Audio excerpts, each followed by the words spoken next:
Ex-National Security Advisor Michael Flynn has pleaded guilty to making false statements to the FBI about meetings with Russia's ambassador weeks before Donald Trump became president.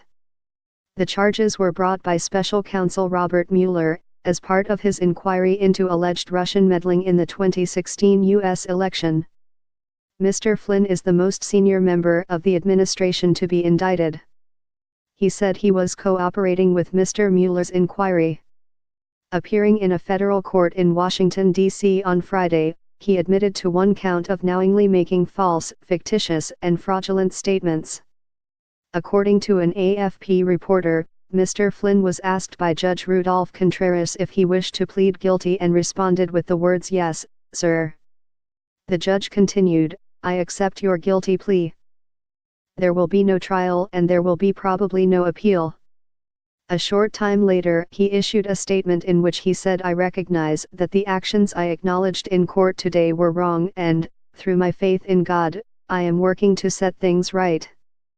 Just over a week ago, U.S. media said his legal team had told the president's lawyers they could no longer discuss the case, prompting suggestions that he had begun cooperating with prosecutors.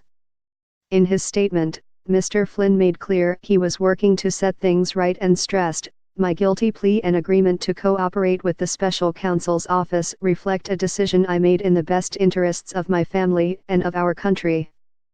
As the court developments unfolded, the White House issued a statement saying that nothing about the guilty plea or the charge implicates anyone other than Mr.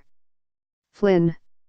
In October, Mr. Trump's former presidential campaign manager, Paul Manafort, and business associate Rick Gates were accused of conspiring to defraud the U.S. in his dealings with Ukraine.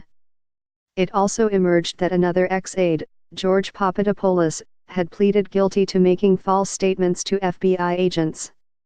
Michael Flynn was forced to resign in February, a month after he was questioned by the FBI for misleading the White House about meeting then-Russian Ambassador Sergei Kislyak during the transition period before Mr. Trump took office. According to the charge sheet, Michael Flynn is accused of. By Anthony Zurcher, BBC News North America reporter. Michael Flynn lost his prized National Security Advisor post because of December 2016 conversations he had with Russian Ambassador Sergei Kislyak. Now he's facing criminal charges. That's bad news for Mr. Flynn, but it could be even worse news for Donald Trump, who reportedly directly lobbied former FBI Director James Comey to back off the Flynn investigation before firing the top lawman.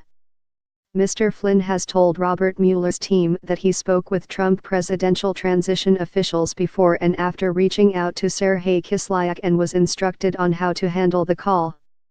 This contradicts public assertions made by the president himself that Mr. Flynn was operating independently and against orders. If the former National Security Advisor has evidence that corroborates his claims, it would be the biggest bombshell yet in this wide-ranging investigation. Mr. Mueller has already indicted former Trump campaign chair Paul Manafort and reached a plea agreement with former Foreign Policy Advisor George Papadopoulos for lying about his own contacts with the Russian government.